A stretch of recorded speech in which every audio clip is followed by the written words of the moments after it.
concours international d'art oratoire de la CIB va commencer.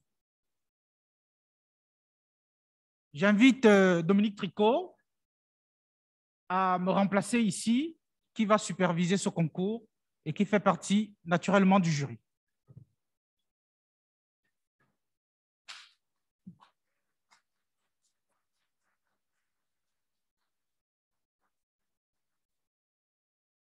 Distingués invités en vos rangs et qualités, Mbolo Tsemba. Chers amis, c'est le moment que vous attendez tous, le concours international d'art oratoire de la CIB. Il en est fini maintenant de la rigueur, de la sévérité, de l'intelligence de nos panels, place à l'éloquence de nos jeunes talents. Le concours d'art oratoire, c'est l'âme de la CIB. Notre voix, c'est notre seule arme de destruction massive. La voix se fait chair, la voix se fait sortilège. L'éloquence peut soulever des montagnes. Nous avons reçu pour ce concours un très grand nombre de candidatures de toutes les régions du monde. Et dans chacune de ces voix, c'était l'émotion, c'était la joie, c'était la difficulté d'un barreau qui était exprimée avec une même éloquence. Et la vraie difficulté qu'a eu le jury, c'est d'en choisir 4, et c'est vous dire à quel point ils sont excellents. Alors, quelle fierté de voir que tous ces jeunes ont repris le flambeau de l'éloquence, et vive la jeunesse éternelle de la CIB et de l'éloquence.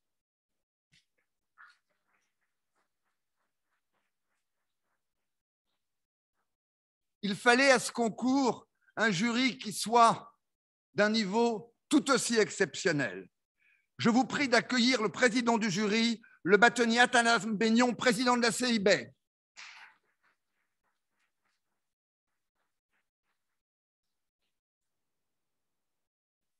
Je vous prie d'accueillir le bâtonnier du Gabon, maître Lubin Toutoum, que nous remercions encore pour le prodigieux accueil que nous avons tous depuis une semaine.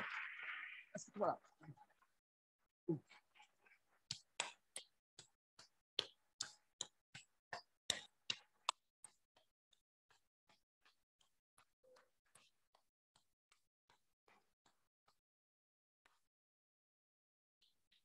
Je vous prie maintenant d'accueillir son Excellence Michel Carrier, secrétaire de l'Académie française, ange gardien de la CIB depuis près de 20 ans.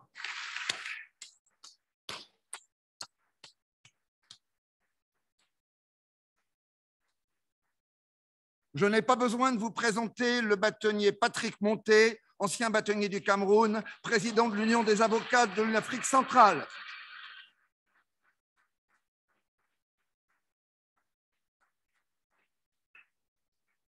Le docteur Achille Vanga,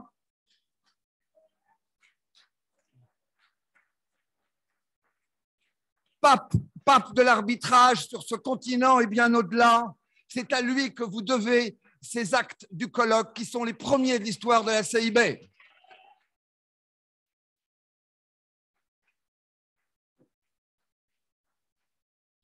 Accueillez comme il le mérite le bâtonnier Oumaro, bâtonnier du Niger, c'est lui qui nous accueille l'an prochain.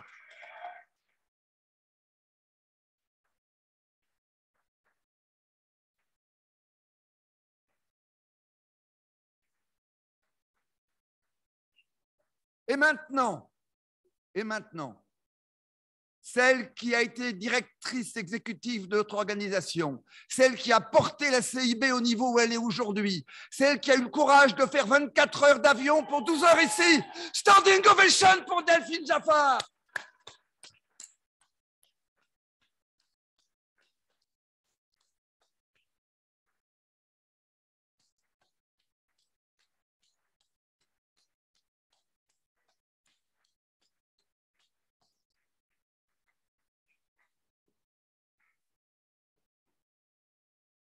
Nos 4 candidats, vous entendrez successivement Madame Alexia Andonna, que j'invite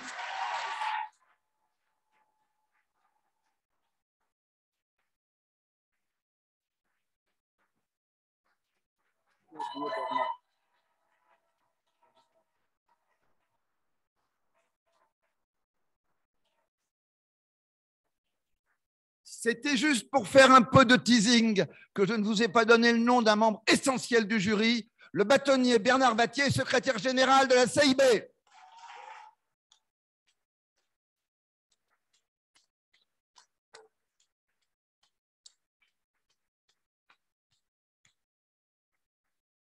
Madame Alexia Andonna, vous êtes avocat au barreau du Gabron depuis un an, ancien conseiller juridique.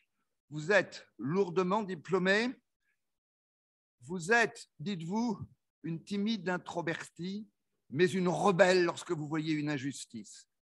Et surtout, vous m'avez promis que ce soir, vous nous apprendriez à tous à danser la salsa. Madame Andonna.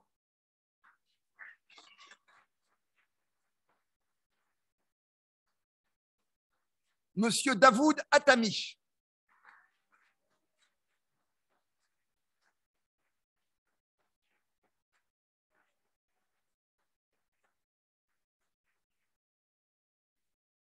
Davoud Atami, c'est une tour de Babel à lui tout seul. Il a un père iranien, une mère franco-hollandaise, et dans son cabinet, il y a des Chiliens, des Irlandais, des Belges et des Français. Il est plutôt dans le corporate. Mais s'il fait des fusions-acquisitions, c'est aussi un grand professionnel international des concours d'éloquence. Et si le pangolin a pu être relaxé, c'est parce que Daoud Atami l'a défendu au concours Tony Pellers.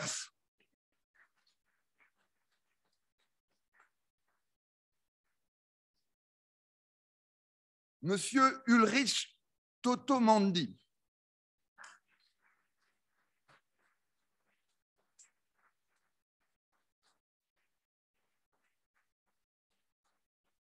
C'est un héros.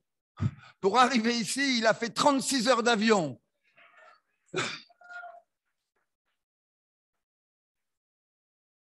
Et il est coincé en France jusqu'au 29 décembre. J'invite tous les Français à le recueillir et à s'occuper de lui, qu'il ne soit pas seul le soir de Noël.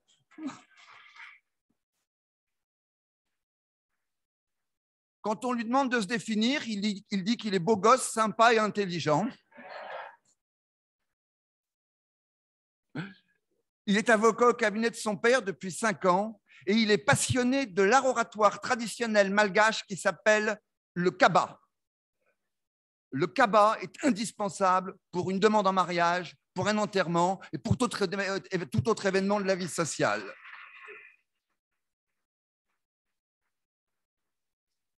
Enfin, Madame Lovely Jean-Louis.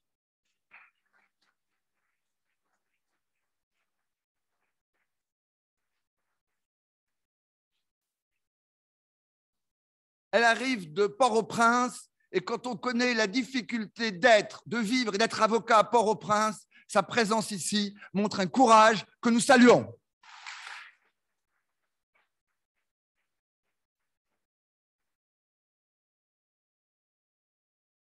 Elle a un bagage intellectuel et de formation impressionnant. Elle est linguiste, elle est master en éducation, mais c'est une militante.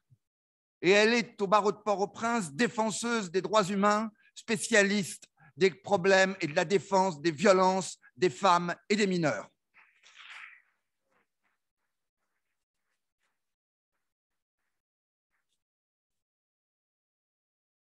Le premier sujet, l'union fait-elle la force? Pour l'affirmative, Madame Alexia Andonna, vous avez la parole.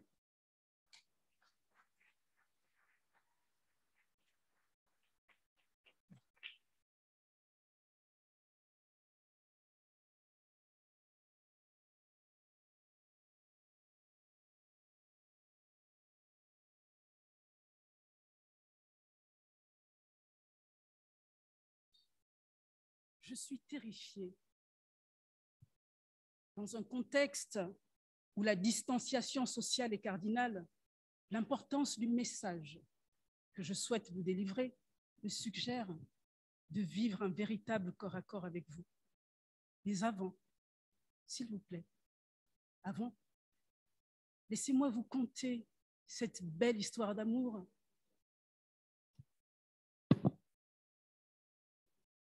D'accord. Est-ce que je peux le rapprocher? Parce que du coup, voilà, c'est parfait. C'est parfait.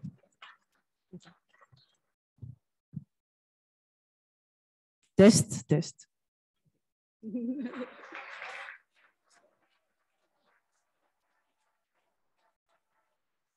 Je vous remercie. Je vous disais tout à l'heure que j'étais terrifiée dans ce contexte où la distanciation sociale est cardinale. L'importance du message que je souhaite vous délivrer me suggère de vivre un véritable corps à corps avec vous. Mais avant, s'il vous plaît, avant, laissez-moi vous conter cette belle histoire d'amour dont le fruit le plus exquis fut cueilli une matinée du mois d'août 1960. C'est l'histoire d'une femme qui s'apprêtait à donner naissance à son unique enfant, alors qu'elle affrontait l'atroce douleur annonçant la miraculeuse délivrance.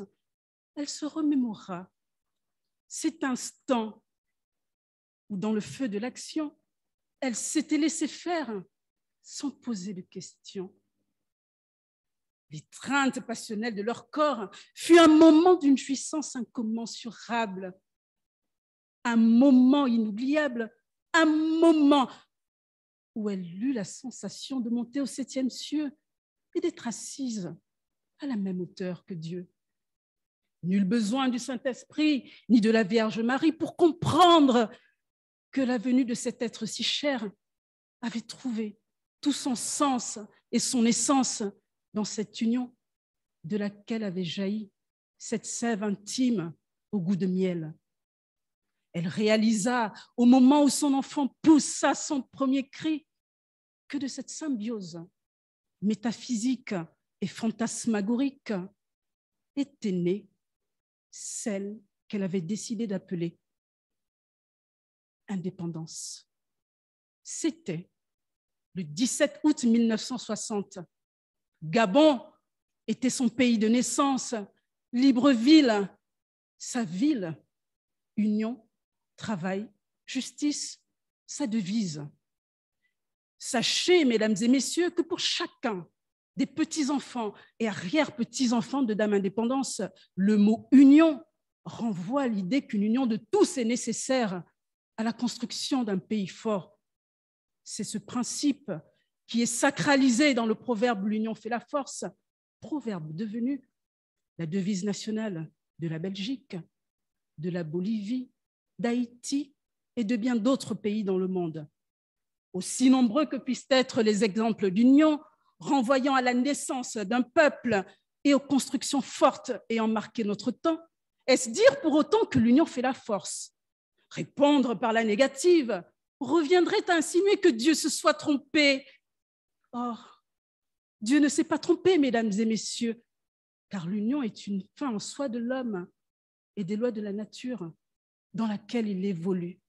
Cependant, mon cher confrère et contradicteur, vous l'entendrez, semble avoir de légers doutes s'agissant des vertus de l'union et de la force qui en résulte. Oserait-il sérieusement prôner la désunion? Puisque je viens d'évoquer Haïti et la Bolivie, pourquoi ne pas convoquer les figures historiques de Toussaint Louverture et de Simon Bolivar qui ont incarné les vertus de l'union et qui ont mené leurs peuples respectifs à la libération?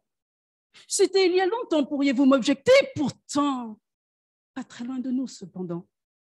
Me permettez-vous de citer à comparaître à la mémoire de vos souvenirs la légendaire pièce de théâtre d'Aimé Césaire, la tragédie du roi Christophe? Confrères, imaginez un rond de piquets délimitant une guéguerre érigée pour accueillir l'un des plus grands combats de coq d'Haïti, combat illustrant la désunion du peuple haïtien au cours de ses premières années d'indépendance. Deux hommes politiques s'affrontent, le pays est scindé en deux, atmosphère passionnée et surchauffée. Le combat peut commencer. Choc d'éperons et vol de plumes dans un silence angoissant. Les oiseaux se battent férocement. Un des coqs tombe. Raide mort. L'extase est à son comble. La foule crie de joie. après cette funeste victoire. Oui, chers confrères, la vitalité de la jeune République d'Haïti était ainsi finie. Toussaint Louverture étant mort et ne faisant plus partie du décor, cette vitalité avait fini par se transmuer en guerre d'éperons et de clochers entre ses successeurs, Pétion et Christophe. Mais quel gâchis! Haïti en a payé le prix, mesdames et messieurs, chers membres du jury. La désunion mène assurément l'homme à la perdition. Tenez, à la question de savoir si l'union fait la force, la lâcheté pose la question. Est-ce en danger? L'opportunisme, est-ce politique? La vanité, est-ce populaire? Mais le visionnaire, lui, se pose non pas une, mais plusieurs questions. Cela va-t-il dans l'intérêt de tous? Cela contribue-t-il à améliorer notre vivre ensemble? Au-delà des guerres emportées par des armées réunies, le monde se souvient, et personne ne feindra l'amnésie, qu'à travers l'Union sont nées plusieurs révolutions. Je pense notamment à l'œuvre de Robert Schuman, qui milita pour unir l'Europe. Cette Europe, sublimée par l'Ode à la joie de Beethoven, nous pouvons en être fiers. Je pense à cette formidable union des États-Unis d'Amérique. Je pense aux unions qui ont permis d'aboutir à la lutte acharnée contre le racisme, à l'avènement du respect des droits de l'homme, à l'accession à la dignité humaine, principe matriciel de l'état de droit. La liste est longue, mes chers frères de la famille humaine, chers à René Cassin. Évoquer la force résultant de l'union est une évidence dans le contexte sanitaire actuel marqué par cette pandémie de la Covid-19. Au plus près de nous, mesdames et messieurs, il y a cette merveilleuse histoire d'amour qu'est la CIB, histoire d'amour impulsée par celui qui nous a quittés le 3 novembre 2012, le bâtonnier Mario Stasi. Il eut un rêve vivant, un rêve qui palpite encore sous nos yeux. Oh CIB, que ta gnose nous étreigne.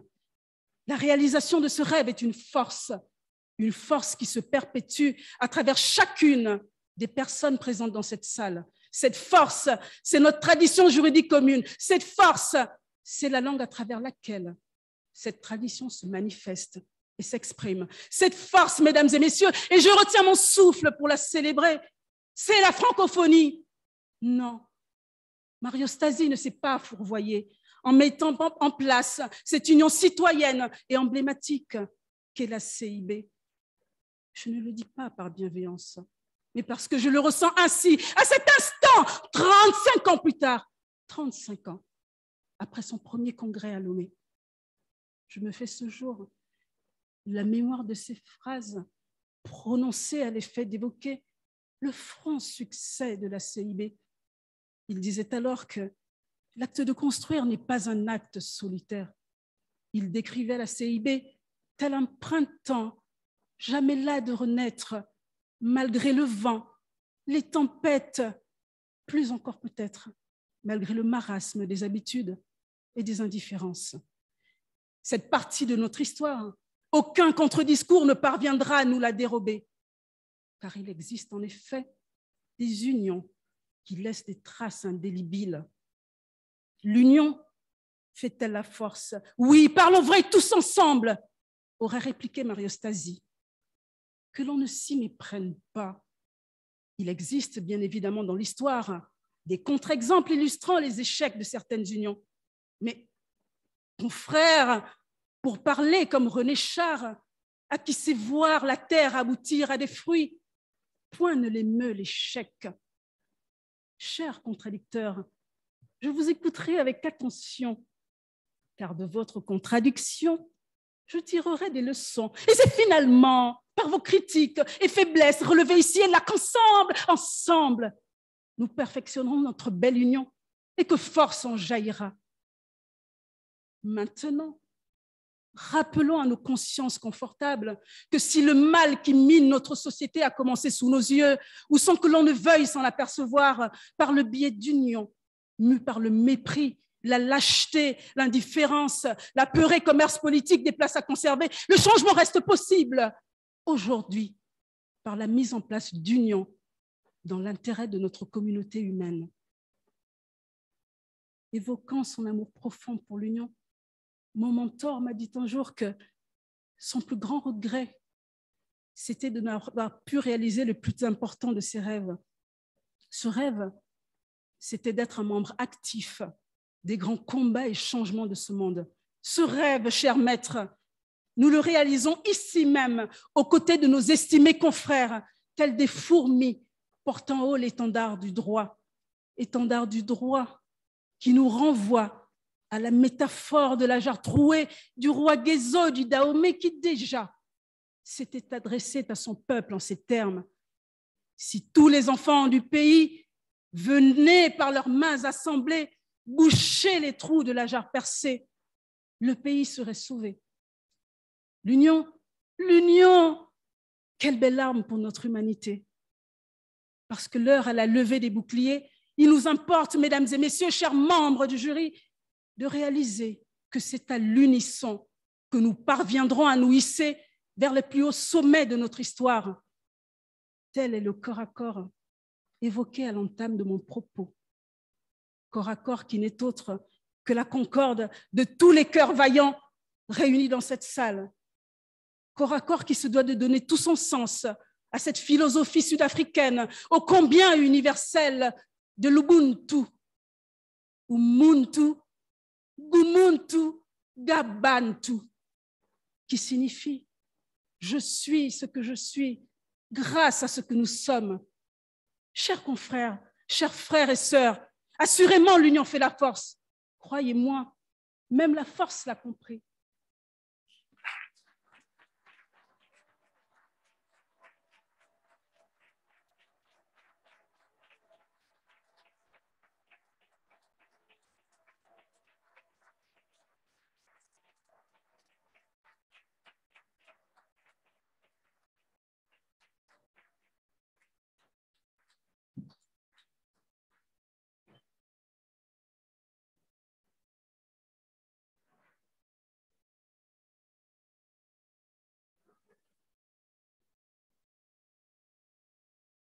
L'union fait-elle la force?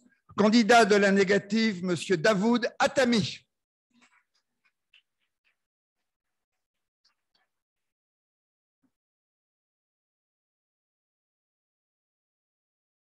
À titre liminaire, je note la proposition d'union de ma chère consoeur, qui m'honore et me remplit de joie, mais que je devrais malheureusement décliner pour des raisons de désunion aujourd'hui.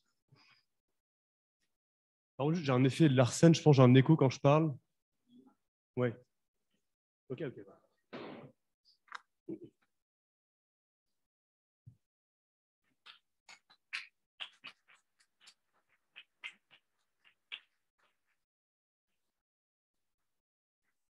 Test, 1, 2, 1, 2. Non, je reprends.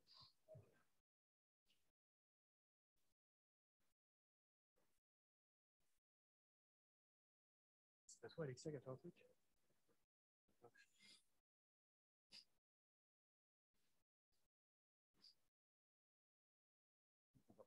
Ah, d'accord.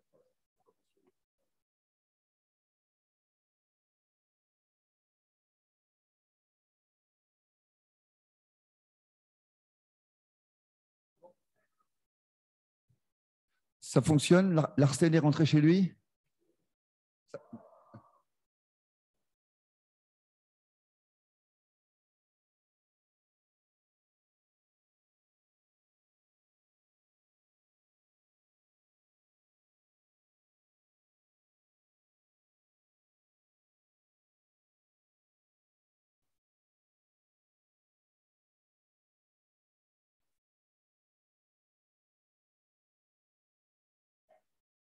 C'est réparé?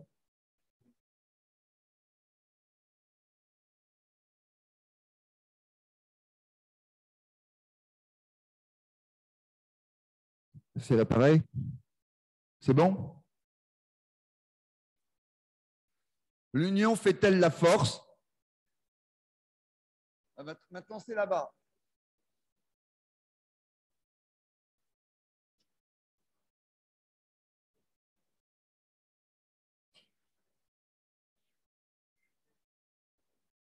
L'union fait-elle la force? Ça va?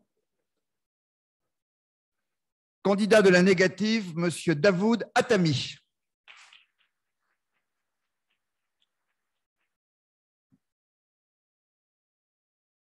Bon, je profite là de l'union des sons pour faire mon discours. Mesdames, Messieurs, membres du jury, chère audience, avant de commencer ma plaidoirie, imaginez-vous un instant la mesure du désespoir qui fut le mien en apprenant que j'allais devoir défendre avec conviction devant vous le fait que l'union ne faisait pas la force. Je me suis alors désuni intérieurement et toute force m'a soudainement quitté. L'union fait la force. Pierre qui roule, la masse pas mousse. Un tien vaut mieux que deux tu l'auras. Les chiens aboient, la caravane passe. Ou encore, un grain de maïs a toujours tort devant une poule. Comment diable s'opposer à ces aphorismes, fruits d'une sagesse ancestrale et universelle? Mais mon malheur, déjà grand, s'est encore aggravé quand j'ai repensé à cette image que me rappelait souvent, enfant, mon grand-père. Chaque doigt de la main seule est bien faible et ne peut pas grand-chose. Mais quand ils sont tous les 5 réunis en un point, ils acquièrent alors une force prodigieuse. La force du proverbe « l'union fait la force », comme tous ces exemples qui abondaient en ce sens, m'ont rendu tout penaud et je me suis gratté la tête de désarroi. C'est alors que j'ai senti une lumière s'allumer en moi, comme une force nouvelle jaillir et raviver mon corps jusqu'alors apathique. Ce fut, chère audience, une véritable épiphanie. En effet, aurais-je pu me gratter le cuir chevelu, les doigts unis et le poing fermé? Impossible, évidemment. Ce n'est que mon index, désuni du reste de ma main, qui m'a permis de gratter mon crâne et avec force. Fort de ce constat sans appel, une foule d'autres exemples me sont alors venus. Le sage peut-il montrer la lune du poing? Les jeunes en quête d'amour sur les applications de rencontres actuelles peuvent-ils swiper à droite ou à gauche avec leur poing? Enfin, le silence peut-il être obtenu en montrant à autrui son poing devant la bouche? Mais je constate que ma démonstration, pourtant implacable, semble ne pas emporter l'adhésion de tous. Certains esprits forts me rétorqueront que leur poing dans mon visage pourrait efficacement me faire ressentir la force du proverbe et par là même arrêter une telle logorrhée insensée. Soit. Pour ces esprits-là, je poursuivrai donc ma démonstration en ces termes. Il est toujours intéressant d'interroger ces vérités prêchées depuis la nuit des temps et dont la majesté de l'âge semble avoir exclu le questionnement. Ce sont là de véritables axiomes, acceptés et suivis par tous. Mais en mesurons réellement le sens et la portée? Laissez-moi, chère audience, vous conter une histoire pour illustrer mon propos. On rapporte qu'un voyageur s'arrêta un jour dans un vieux monastère et fut là le témoin d'un curieux manège. Chaque moine qui traversait la salle commune baissait soudain la tête à un endroit précis avant de se redresser et de poursuivre son chemin. Notre voyageur, étonné, interrogea un jeune moine sur les raisons de cet étrange rituel. Le jeune moine fut interloqué par une question aussi absurde et lui rétorqua « Quelle drôle de question, cher monsieur! J'ai toujours fait comme ça, et tout le monde ici d'ailleurs. Ce rite est d'ailleurs très important et contribue à notre union en tant que frères. » Notre voyageur, cependant, insatisfait de la réponse fournie, il avait sûrement suivi des études de droit, mais l'histoire ne le dit pas, poursuivit son enquête et fit le tour des moines, mais reçut à chaque fois la même réponse. Il arriva enfin face au plus vieux et respecté d'entre les moines de la communauté. La barbe blanche lui révéla alors en souriant que par le passé, un lustre bas était accroché au plafond de la salle commune, obligeant ainsi les moines à l'époque à baisser leur tête à leur passage en dessous. Depuis, le lustre avait été retiré, mais l'habitude était restée et suivie par tous doctement. À partir de ce court récit, nous voyons donc qu'il faut se méfier des idées établies, de ces vérités acceptées comme des évidences non raisonnées ni démontrées. Chère audience, en tournant notre regard vers nous-mêmes, Combien de croyances avons-nous et répétons-nous chaque jour sans en avoir jamais observé le bien fondé véritable? Je vous le demande, chère audience. Pensez-vous vraiment que l'union fasse la force? Ou bien, n'est-ce pas là plutôt une vérité qui nous est présentée et martelée dès notre plus jeune âge et face à laquelle nous baissons tous la tête d'acquiescement, tels ces pieux et dévots moines quelque peu bigots? Examinons la notion d'union plus en détail. Le contexte sanitaire actuel et les débats enflammés qu'il engendre entre les différents camps nous en fournit un exemple éloquent. On observe en effet des individus unis au sein de camps opposés, qui s'affrontent parfois dans une certaine hystérie collective, comme il a pu l'être rappelé hier d'ailleurs. Et je pourrais prendre foule d'autres exemples en ce sens. Il est certes toujours plus facile de s'unir à un camp et de ressentir une certaine force à aller dans le sens des pessimistes, certains déplorant l'égoïsme de la nature humaine, tandis que leurs opposants pointent du doigt la passivité et l'obéissance servile de certains. Je vois l'union, mais où est la force dans tout cela? Sommes-nous réellement forts en nous unissant dans une masse dont on ne distingue pas les contours? Ainsi, nous sommes tels ce mouton de Panurge qui, suivant le troupeau sans réfléchir, se jette tout entier à la mer pour y être englouti, uni avec ses congénères au fond de l'océan. Nous sommes également comme l'aveugle de Bruegel, qui, insouciant et confiant dans l'union de la file indienne composée de ses pairs aveugles, ne voit pas le trou béant vers lequel le chef de file les conduit malgré lui. Je vois l'union, chère audience, mais où est la force? La force d'être emporté et se jeter à la mer pour y être englouti? La force d'être tiré vers un précipice pour y disparaître? Souhaitons-nous réellement une telle force, chère audience? La force dont parle Homère quand il affirme que l'union même de la médiocrité fait la force? Tournons la caméra vers les États-Unis des années 50. 12 hommes, bientôt en colère, forment le jury d'un procès criminel. Ils doivent faire preuve d'union en statuant à l'unanimité sur le sort d'un jeune homme accusé de meurtre. Si ce dernier est déclaré coupable, il sera amené sur la chaise électrique pour y subir sa terrible sentence. Les éléments de fait semblent accabler l'accusé et le premier vote des jurés emporte la condamnation à la peine capitale par tous, sauf un, le juré numéro 8, qui s'élève contre la masse et fait preuve de force morale pour arriver à la vérité judiciaire. Finalement, les 11 jurés s'uniront autour du juré numéro 8, dissident initial, pour acquitter à l'unanimité l'accusé. Mais ici, ce n'est pas l'union finale qui fait la force. C'est la recherche de vérité en amont et au-delà des apparences qui a constitué la vraie force. Je le proclame donc solennellement aujourd'hui devant vous. Non, l'union ne fait pas la force. La vraie force se situe dans la dimension individuelle et réside justement dans la force d'être désunis face à l'union des passions. La vraie force réside dans l'utilisation de notre libre arbitre et d'une raison saine qui nous permettent, ensemble, de dépasser l'évidence portée par nos sens et son lot d'émotions primaires, de biais cognitifs en tout genre, qui sont repris et amplifiés à l'unisson par la majorité. Pour finir, je rappellerai que toute idée a toutefois ses implications et limitations pratiques.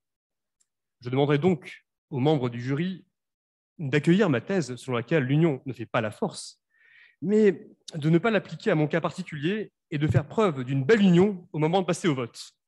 Je vous remercie.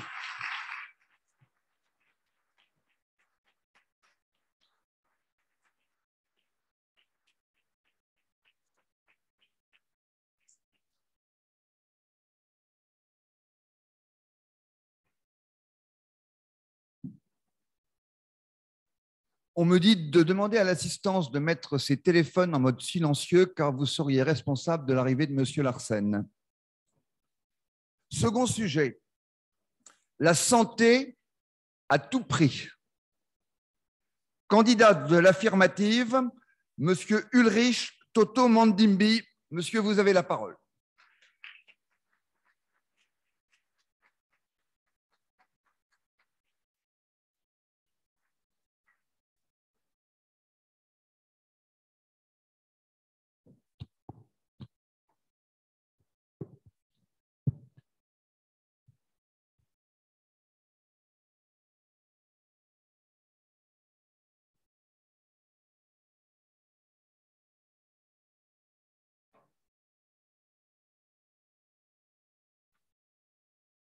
Messieurs les bâtonniers, distingués jurés, chers confrères, honorable auditoire, la santé à tout prix, que sommes-nous prêts à offrir, à céder, à sacrifier pour préserver notre santé, que ce soit la santé individuelle, la santé collective.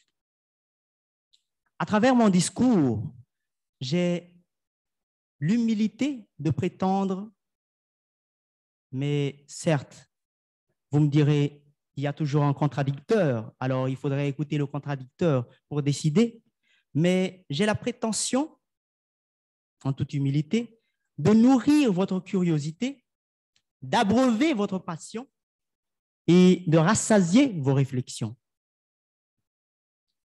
D'une part, j'entends par la terminologie santé, non seulement l'état sain de notre organisme, mais également l'état sain de notre psychique.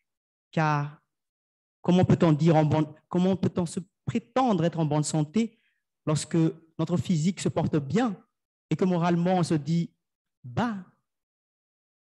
Lorsque quelqu'un est préoccupé et qu'on lui demande comment allez-vous, il ne va pas vous dire « je vais bien » s'il a des préoccupations. C'est la raison pour laquelle je ne vais pas uniquement axer mon discours sur la santé physique, mais également sur la santé psychique ou communément appelée la santé mentale. D'autre part, en ce qui concerne le terme prix, je rappelle que mon sujet est la santé à tout prix avec un point d'interrogation à la fin. Les membres du jury et l'organisateur de la CIB ont la finesse, et je souligne bien leur subtilité, d'avoir mis entre parenthèses du mot prix qui se terminait par X, un petit S. Et je me suis dit, tiens donc, que vient faire le S avec le prix? Un prix se terminant par un X, si je revois mes grammaires, eh bien, normalement, X n'a pas sa place à côté de S. Soit c'est S, soit c'est X. Mais par ce jeu de vocabulaire et de grammaire, j'ai été tenté par le péché de ne pas choisir entre le prix avec X et le prix avec S, mais de traiter les deux à la fois. Mais cela ferait injure à un prédécesseur qui a formidablement prononcé un discours sur le procès contre la neutralité, à savoir, pardonnez-moi, d'écorcher son nom, Mukungo. Alors, pour être dans le choix, j'ai choisi la santé à tout prix avec X à la fin. Prix ici étant entendu comme la valeur marchande d'un bien ou d'un service. Alors, à la question « la santé à tout prix », je réponds par un oui ferme et sans réserve. En effet, Charles Caleb Colton disait si bien, avec un certain sarcasme, mais néanmoins à raison, que le plus pauvre n'échangerait pas sa santé pour de la richesse, pour de l'argent. Mais cependant, le plus riche, il donnerait tout son argent pour avoir la santé. C'est pour dire à quel point la santé est inestimable. Eh bien, honorable auditoire, plus sérieusement. La santé est tellement inestimable que l'on ne saurait évaluer son prix. La raison pour laquelle j'ai été réconforté par ce thème, c'est que ce thème épousait mes convictions. Mais je ne peux pas faire fi de la situation actuelle avec la COVID-19. N'est-ce pas également la raison pour laquelle cette ennemi sournois, vicieuse, lâche, mais redoutable, qu'est la COVID-19, n'est-ce pas par l'importance de la santé que nous sommes dans un état de colère pour certains, d'inquiétude pour d'autres, ou tout simplement de lassitude à cause de cette lutte qui semble s'éterniser, ancrée dans notre quotidienne, dans l'unique dessein de préserver cette santé à la fois collective et individuelle. On est obligé de porter ce fichu masque. Désolé, mais c'est encombrant et je pense que personne ne me contredira. Mais on a beau le dire, tout le monde veut rester en bonne santé. Alors, on s'en accommode, on se dit, je vais le faire un peu en bleu, en rouge, en vert, au moins ça va égayer. Mais c'est ici que je tourne mon discours vers les décideurs politiques, aux laboratoires pharmaceutiques, ceux qui collaborent avec d'éminents scientifiques pour les encourager à mettre de côté leurs intérêts personnels, les manœuvres de spéculation, favorisant uniquement leur profit. En effet, lorsque le vaccin Covid a été fabriqué, fort heureusement pour nous d'ailleurs, mais avec les atermoiements des scientifiques et, on va dire, certaines collusions, certains pays, étant plus riches, ont pu bénéficier en amont des vaccins. On va dire, c'est leur argent, ils ont le droit. Mais nous constatons bien que cette position, désolé, mais ça a été contre-productive. C'est d'ailleurs l'origine pour laquelle on a décidé de faire l'initiative COVAX. Parce qu'en privilégiant certains, cette fichue maladie s'est répandue chez d'autres et leur est revenue comme un boomerang. N'était-il pas plus sage, plus logique de partager ce vaccin en même temps pour protéger l'ensemble de la population mondiale? Évidemment, on va peut-être donner raison au livre du Léviathan qui disait « L'homme est un loup pour l'homme ». Mais la réalité ne donne pas raison à ce livre, car sans la solidarité, on n'aurait pas tenu ce congrès. Si on n'avait pas coopéré, j'aurais jamais pu venir de Madagascar en passant par la France et venir ici au Gabon. C'est d'ailleurs la première fois que je sors de Madagascar. Et c'est grâce à ce CIB. Eh bien, je peux dire que préserver la santé m'a permis d'arriver jusqu'au Gabon. Et je remercie les Gabonais pour leur accueil. Je fais un petit clin d'œil à mon pays Madagascar. Je ne vais pas faire de décompte macabre, mais ce qui est étonnant par contre, par rapport toujours à ces laboratoires pharmaceutiques, avec la COVID-19, les autres maux ne se sont pas arrêtés. Les maladies continuent toujours. À Madagascar, le paludisme fait plus de morts que la COVID-19. Mais qu'attendons-nous? Combien faut-il de morts pour créer un vaccin pour ce paludisme? On s'est réjoui de 3 ans, comme quoi on a finalement pu élaborer un vaccin contre la COVID-19. Ça fait combien de décennies qu'on vit avec le paludisme? Alors, la santé est-elle plus précieuse pour certains et moins pour d'autres? J'en arrête là avec ceux qui décident et ceux qui sont au pouvoir. Loin de moi de faire un rappel des droits et libertés fondamentaux devant cet aéropage d'éminents juristes que vous êtes, mais permettez-moi de souligner que le droit à la santé, c'est un droit fondamental, inhérent à la vie même. Si quelqu'un est malade, est gravement malade, on ne peut pas dire qu'il s'agit d'une vie. La personne ne fait que survivre. Alors, ne faisons pas de distinction entre une petite santé, une grande santé, une petite maladie, une grande maladie. Luttons à tout prix pour préserver la santé. Je m'adresse cette fois-ci à nous qui sommes comme moi, des citoyens non mandatés par les pouvoirs politiques, ni riches, ni multimilliardaires, propriétaires des GAFA, exerçant loin du milieu médical. Le père de la médecine, qu'est Hippocrate, disait déjà 5 siècles avant notre ère que pour soigner un malade, il faut d'abord lui demander s'il est prêt à soigner la cause de sa maladie. Nous voyons bien à travers cette assertion que la question de la santé est intrinsèque à tout être vivant. Qui d'entre nous n'aimerait pas une santé parfaite?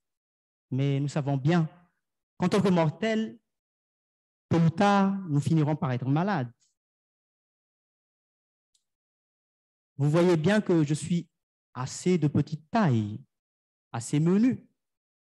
Cela ne veut pas dire que je suis forcément en mauvaise santé, mais je vous le dis, quelle que soit la personne, eh bien, chacun veut préserver sa santé. La raison pour laquelle la santé à tout prix doit être préservée. Je terminerai par une citation de Kofi Annan pour vous inviter à partager l'espoir que la santé ne sera finalement pas considérée comme une bénédiction qui tombe tout seul du ciel, mais comme un droit fondamental pour lequel nous devons lutter à tout prix. Je vous remercie.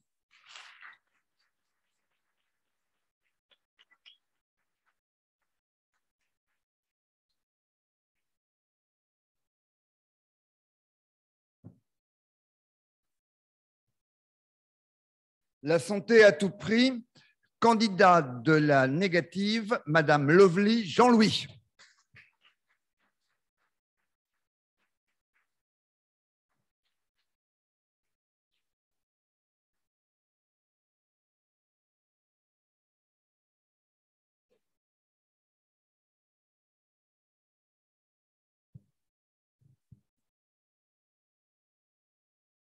Vous entendez ce bruit? Vous l'entendez? Le cri de cette femme confinée avec son bourreau, qui ne peut même pas se rendre au service de police le plus proche. Le cri de ce prisonnier confiné en attente d'une justice elle-même confinée. Tout a commencé en décembre 2019, quelques jours après notre congrès à N'Djamena. Un homme pas trop prudent a mangé un pangolin, qui lui-même a mangé une chauve-souris, qui elle-même serait porteuse du coronavirus. Au-delà des thèses et des conclusions, très vite, l'apocalypse a dépassé les frontières et se présentait désormais à nos portes. C'est une pandémie mondiale. Cette pandémie nous parvient comme la nouvelle figure du diable en fureur, l'adversaire absolu, l'ennemi public numéro 1. elle devient réelle dans le virtuel et virtuelle dans le réel. L'obsession est totale. La peur, elle est encore plus. Entre-temps, la Chine, berceau du virus, selon certaines conclusions, comme une espèce de parallélisme des formes et des procédures, organise la résistance. Masques, distanciation sociale, confinement, isolement, traçage, la santé à tout prix, la santé envers et contre tous. En un temps record, notre planète s'arrête.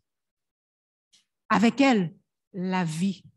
Sinon, elle se confine, certaines fois, dans des conditions très, très précaires. Le film d'horreur peut commencer. Mais avec deux grandes différences. Tout est bien réel et elle ne va pas durer 2 heures, mais 2 ans maintenant. Bizarrement, dans ce chaos incertain, les seuls qui gagnent sont les écolos et les nationalistes. Vous avez bien entendu, je vous explique. Les premiers aiment la planète, les seconds aiment les frontières. Pas d'avion, pas d'émission de CO2. Nicolas Hulot est content. Pas de migrants, pas de frontières. Éric Zemmour s'en réjouit.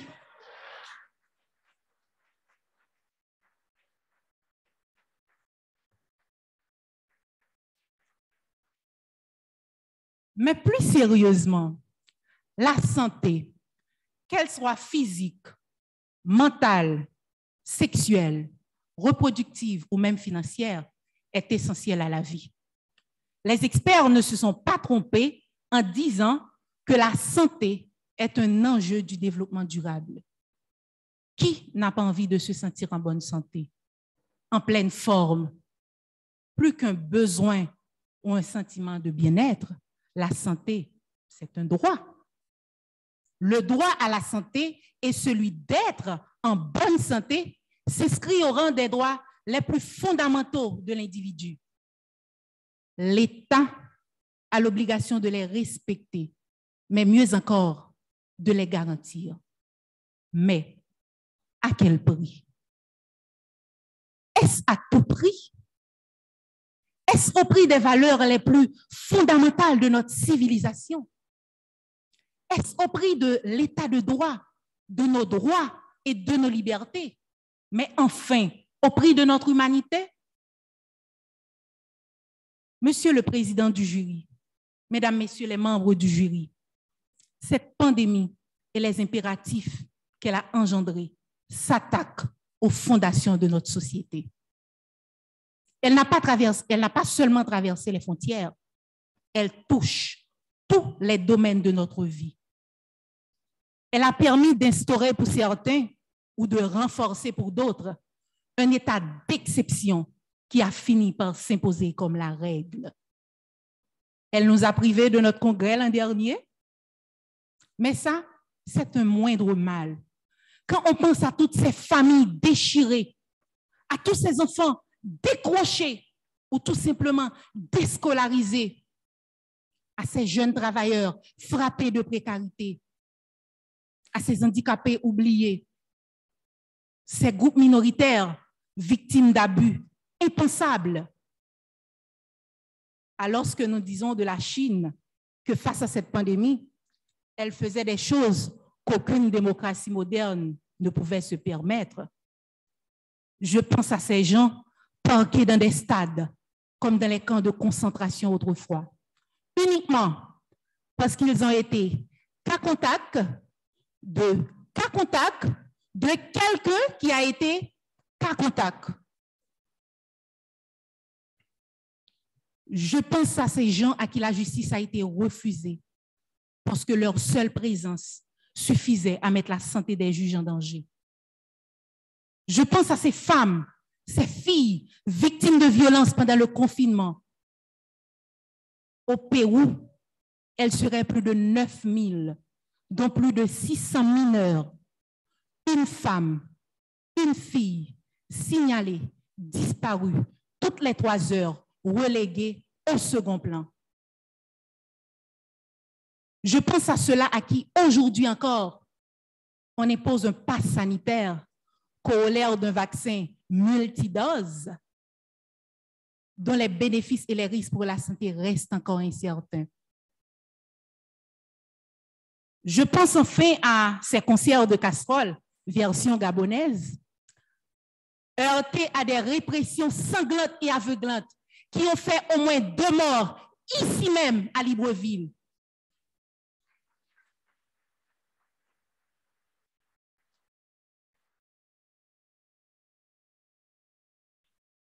Mesdames, Messieurs et très chers confrères, au lendemain du 10 décembre 1948, nous avons décidé de faire prémunir la dignité humaine sur nos pulsions.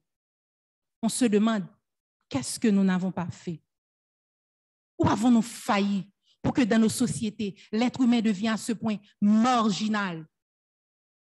On nous dira très certainement que les décisions qui ont été prises n'ont été au nom de l'intérêt général, la santé publique, que toutes ces mesures liberticides, déshumanisantes, poursuivaient des objectifs légitimes.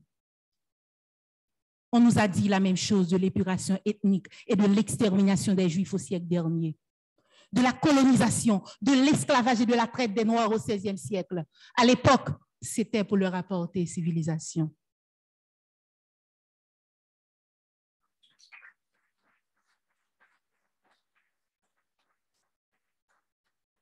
N'est-ce pas en fait pour moderniser la justice que le garde des sceaux, celui qui jadis fut appelé roi des acquittements, s'attaque à notre secret professionnel, à la valeur la plus essentielle de notre profession? Mesdames, Messieurs, très chers confrères, quelle est la limite, la mesure de l'intérêt général? Qui évalue la proportionnalité des mesures qu'il commande à l'aune de notre humanité commune?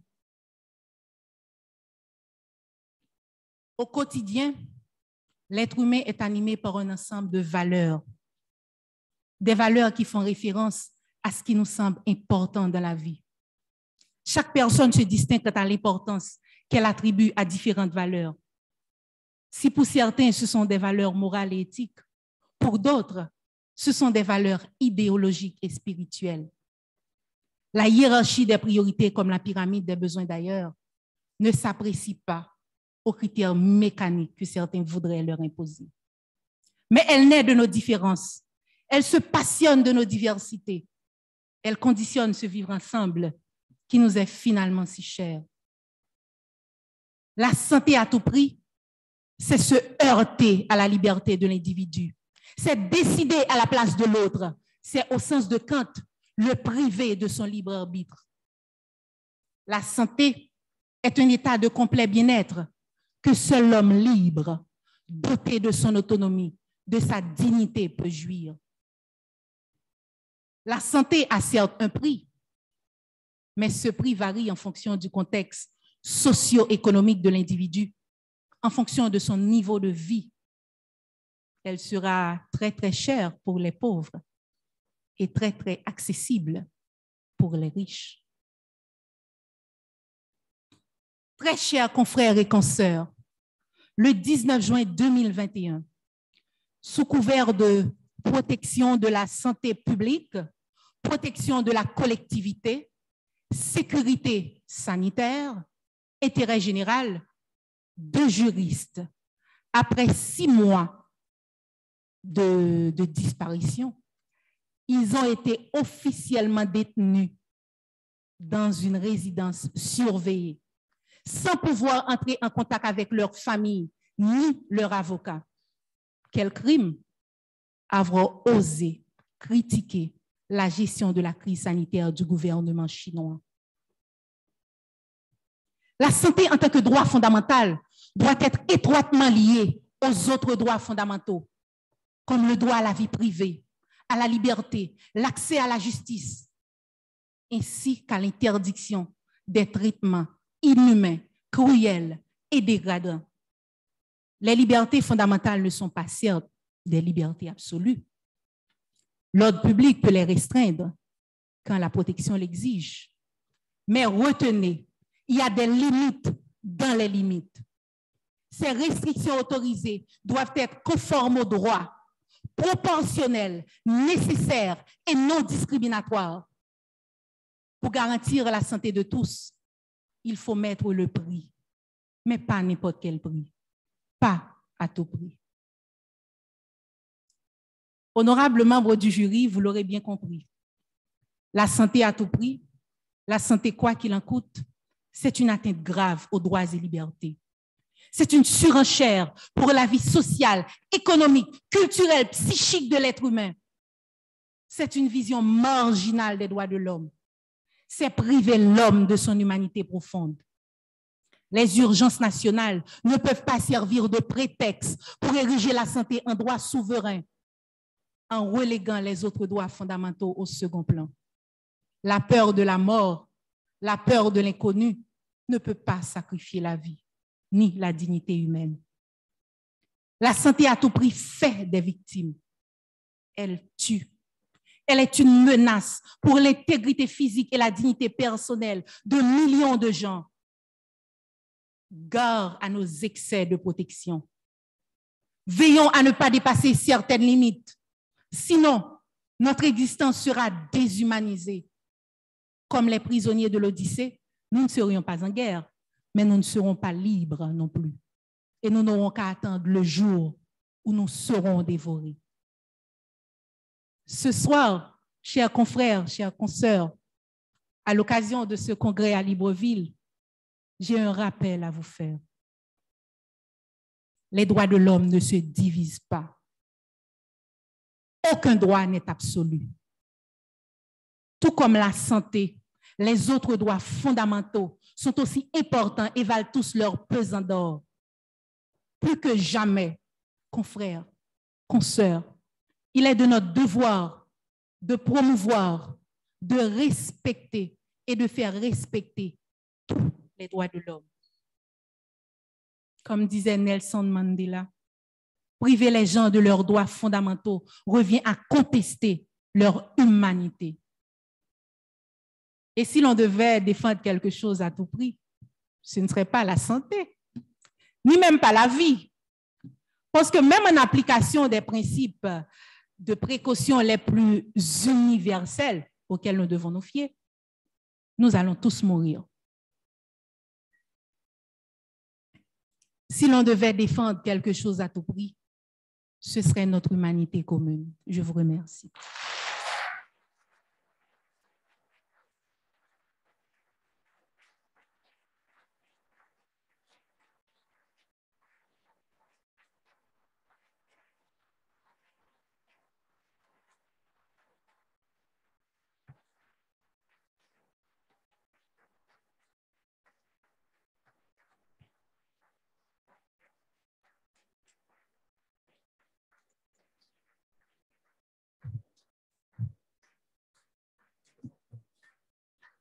Je rappelle à la salle qu'elle doit montrer une position de neutralité.